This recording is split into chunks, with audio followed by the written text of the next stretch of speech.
कहानी की शुरुआत होती है एक जू से, जहाँ कुछ शिकारियों ने घुसकर एक शेर का बच्चा चुरा लिया। उस बच्चे को पिंजरे में कैद करके एक हवाई जहाज में ले जाया जा रहा था। इसके बाद हम एक 25 साल की लड़की एल्मा को देखते हैं जो पियानिस्ट बनना चाहती है। उसे जानवर भी बहुत पसंद थे। एक दिन वो एक आइलैंड पर घूमने जा रही थी। असल में ये आइलैंड उसके दादा का था। उसके दादा ने उसे कई साल पहले गोद लिया था और अब उनकी मौत के बाद ये आइलैंड एल्मा को विरासत में मिला है। आइलैंड पर अंकल जो ने उसका स्वागत किया। वहाँ पर एक बहुत सुंदर सा घर था। उसने फैसला किया कि वो आज की रात इसी आइलैंड पर गुजारेगी। रात के समय अपने दादा की वीडियोस देखकर एल्मा का दिल भर आया। एक वीडियो में उसके दादा ने बताया कि स्नो नाम की एक मादा भेड़िया कुछ साल पहले न जाने कहां से इस आइलैंड पर आ गई थी और समय के साथ उन दोनों में गहरी दोस्ती हो गई। दादा ने एल्मा से कहा कि वो भी स्नो को ढूंढकर उससे दोस्ती कर ले। उस रात शेर के बच्चे वाला प्लेन बेहद खराब मौसम की वजह से उसी आइलैंड पर क्रैश हो गया। क्रैश की आवाज सुनकर एल्मा डर गई और उसने बाहर जाकर देखा, लेकिन वो आइलैंड बहुत बड़ा था तो उसे कुछ नहीं मिला।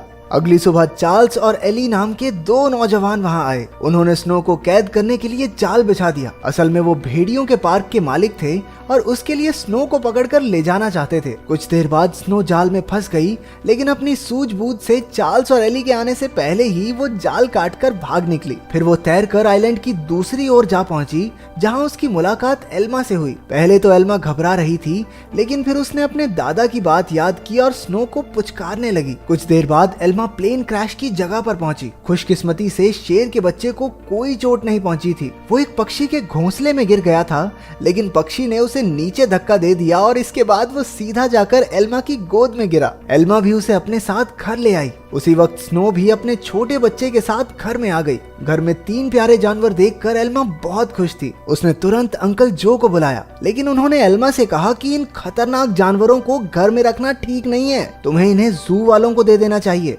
अंकल ने यह भी बताया कि शेर के बच्चे को ढूंढते हुए जू के कर्मचारी वहां जरूर आएंगे, और हुआ भी बिल्कुल वैसा ही। अगले दिन एनिमल कंट्रोल वाले वहां पहुंच गए। वो जानती थी कि जू वाले कितने बेरहम होते हैं, इसलिए उसने फैसला किया कि वो उन्हें जानवरों के बारे में कुछ नहीं बताएगी। उसने झूठ कह दिया कि उसने किसी शेर के बच्चे को नहीं देखा। घर लौटकर उसने देखा कि स्नो अपने बच्चे के साथ साथ शेर के बच्चे को भी दूध पिला रही थी। उसे बेहद खुशी हुई क्योंकि अब स्नो दोनों बच्चों का ख्याल रख रही थी। जैसे जैसे दिन बीतते गए, दोनों बच्चों में दोस्ती बढ़ती रही। एल्मा ने भेड़िए के बच्चे का नाम जैक रखा और शेर के बच्चे का नाम ड्रीमर। उधर अंकल जो को चिंता थी कि ये जंगली जानवर एल्मा को कोई नुकसान न पहुंचा दें, लेकिन इसी तरह कुछ महीने गुजर गए और अब दोनों बच्चे थोड़े बड़े हो चुके थे। एल्मा उन्हें आइलैंड पर घुमाने ले जाती और अपने दादा की मनपसंद जगह पर उनके साथ खेलती भी थी। बदकिस्मती से एक दिन जब एल्मा पियानो के एक ऑडिशन के लिए गई थी, तो पीछे से वो भेड़िए के पार्क वाले आइलैंड पर घुस गए। इस बार वो स्नो को कैद करके अपने साथ ले ही गए। उधर एल्मा का सिलेक्शन भी हो गया और वो बेहद खुश थी, लेकिन जब वो घर लौटी तो उसके होश उड़ गए। उसके घर का सारा सामान बिखरा हुआ था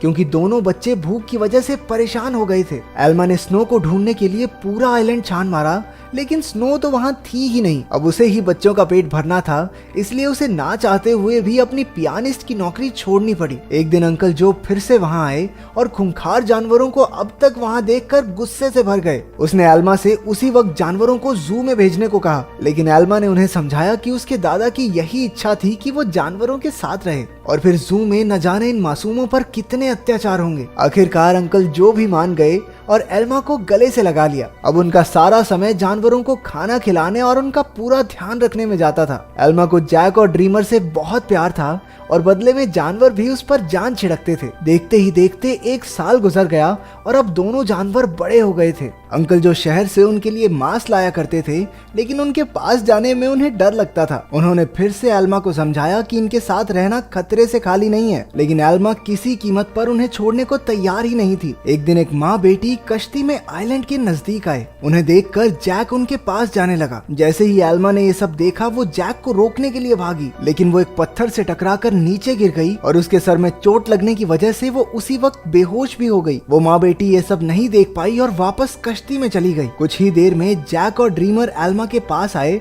और उसे उठाने की बहुत सी कोशिशें की, लेकिन कोई फायदा नहीं हुआ। वो कई घंटों तक जोर जोर से आवाजें लगाकर मदद के लिए पुकारते रहे, लेकिन कोई नहीं आया। जल्द ही रात हो गई और दोनों जानवर एल्मा से सटकर बैठ गए। उन्होंने पूरी रात जागकर एल्मा को गर्माहट दी। अगली सुबह अंकल जो ने एल्मा को कई बार कॉल की, की, लेकिन कोई जवाब न मिलने पर वो समझ गए कि कुछ तो गड़बड़ जरूर है। वो तुरंत आइलैंड पर पहुंचे। उन्हें लगा कि जरूर इन जंगली जानवरों ने एल्मा पर हमला कर दिया होगा, इसलिए उन्होंने एनिमल कंट्रोल वालों को कॉल कर दिया। लेकिन जब उन्हें एल्मा बेहोश मिली और जानवरों को उसकी रक्षा करते देखा तो उन्हें अपनी इस हरकत पर बहुत पछतावा हुआ। इसके बाद जब एल्मा को हॉस्पिटल ले जाया गया तो डॉक्टर ने उन्हें बताया कि अगर जैक और ड्रीमर ने उसे गर्माहट न दी होती तो शायद वो आज जिंदा न होती। उधर एनिमल कंट्रोल वालों ने जैक को पकड़कर इलाई और चार्ल्स को सौंप दिया। उन्हें एहसास हो गया कि जैक तो स्नो का ही बच्चा है। वहीं ड्रीमर को एलन नाम के एक आदमी को बेच दिया गया जो एक जू चलाता था। एलन बहुत बेरहम आदमी था जो अक्सर अपने जानवरों को पीटा करता था, लेकिन अपने बाप से बिल्कुल उल्टा उसका बेटा रैफा बहुत नरम दिल का था। जल्द ही उसकी दोस्ती ड्रीमर से हो गई, लेकिन कुछ ही दिनों में बेचारे ड्रीमर को कई नशीली दवाइयां देकर सर्कस में करतब करने के लिए मजबूर किया जाता। ड्रीमर ने अब तक की अपनी जिंदगी मजे से आइलैंड पर गुजारी थी, लेकिन इन बेरहम लोगों ने उस पर काफी बुरा असर डाला, इसलिए राफा अक्सर उसके पास उसे शांत करने जाया करता। उधर हॉस्पिटल में एल्मा ने होश में आते ही जैक और ड्रीमर के बारे में पूछा। अंकल जो ने भारी दिल के साथ उसे सब सच बता दिया। जैसे ही एल्मा हॉस्पिटल से बाहर आई वो सीधा एनिमल कंट्रोल के दफ्तर में पहुंची। उसे पता चला कि जैक को तो भेड़ियों के पार्क में भेज दिया है और ड्रीमर को उन्होंने एक सर्कस ग्रुप को दे दिया था। ये सुनते ही वो गुस्से से भर गई और ऑफिसर पर चिल्लाने लगी, लेकिन अंकल जो ने उसे शांत किया। कुछ समय बाद एल्मा ने एली को फोन करके जैक के बारे में पूछा। एली ने बताया कि जैक बहुत खुश है और यहाँ उसके कुछ दोस्त भी बन गए हैं। इससे एल्मा को थोड़ी तसल्ली मिली, लेकिन अब भी वो ड्रीमर के लिए बहुत परेशान थी। अगले कुछ हफ्तों तक वो शहर की हर एक सर्कस में गई और सबसे ड्रीमर के बारे में पूछताछ की, लेकिन कुछ हाथ नहीं लगा। उधर ड्रीमर की वजह से एलन की मोटी कमाई होने लगी थी। ड्रीमर जल्द ही स्टार लॉयन के नाम से मशहूर हो गया। एक दिन ड्रीमर का सर्कस ग्रुप भेड़ियों के पार्क के पास से गुजर रहा था और जैक ने तुरंत अपने बचपन के दोस्त को पहचान लिया। जैक अपनी सूझबूझ से पिंजरे से बाहर निकल गया। एली ने जब ये देखा तो वो समझ गया कि जैक बेहद समझदार है और वो जरूर कुछ ना कुछ ढूंढ रहा है। जल्द ही जैक उस तक पहुंच गया जिसे वो ढूंढ रहा था। उसने बड़ी चालाकी से ड्रीमर को भी पिंजरे से छुड़ा लिया। इतने महीनों के बाद एक दूसरे से मिलने पर दोनों जमकर खेले। जब एलन को ड्रीमर के भागने का पता चला तो उसने गुस्से में बेहोश करने वाली बंदूक निकाल ली। उसके बेटे रैफा ने उसे रोकने की बहुत कोशिश की, लेकिन लालची एलन ने उसकी एक न सुनी। हार कर रैफा भी ड्रीमर को ढूंढने एलन के साथ चल पड़ा। एलन ने एली को भी ड्रीमर के बारे में बताया। अब वो समझ गए थे कि जैक और ड्रीमर दोनों साथ ही हैं। इसी वजह से पूरे शहर में हाई अलर्ट जारी कर दिया गया। उस शाम एली ने एल्मा को सब कुछ बताया और कहा कि एनिमल कंट्रोल वाले दोनों जानवरों के पीछे पड़े हैं। ये सुनकर एल्मा घबरा गई, लेकिन एली ने बताया कि उन्होंने जैक के शरीर में एक ट्रैकर फिट किया था। जैक और ड्रीमर की आखिरी लोकेशन एक जंगल के आसपास थी। अब एल्मा और एली ने मिलकर जानवरों को ढूंढने का फैसला किया। उधर दोनों जानवर शहर में खुलेआम घूम रहे थे, इसलिए पुलिस ने शूट एट साइट के ऑर्डर्स दे दिए। बाद में दोनों जानवर फिर से जंगल में पहुंच गए, जहां एलन और रफा ने उन्हें देख लिया। लालची एलन ने ड्रीमर पर अपनी ट्रैंकुलाइजर गन से हमला कर दिया, लेकिन उसी वक्त जैक बीच में आ गया और अपने दोस्त के बदले खुद गोली का शिकार हो गया। बेचारा जैक तो उसी वक्त बेहोश हो गया, जबकि ड्रीमर को वहां से भागने का मौका मिल गया। उसके भाग जाने के बाद रफा ने तुरंत जैक का ट्रैकर हटाकर